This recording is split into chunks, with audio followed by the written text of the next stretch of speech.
Betrayed but finally free. I was halfway through microwaving last night's takeout when my phone buzzed with a voice note from my girlfriend.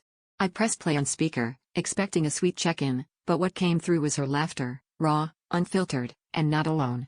A guy's voice cut through, both of them hysterical, and then her words, "He's so gullible, I swear. I could tell him anything and he'd believe it." The room went cold.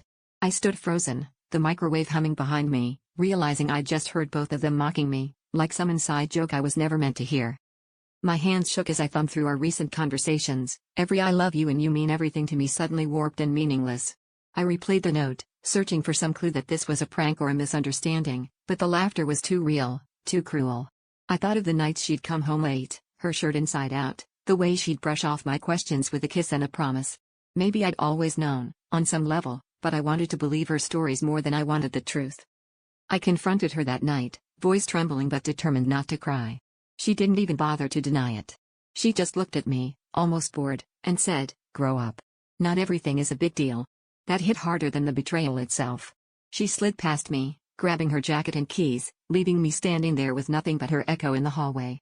I wondered how long she'd seen me as a joke, how many times I'd been the punchline I never heard.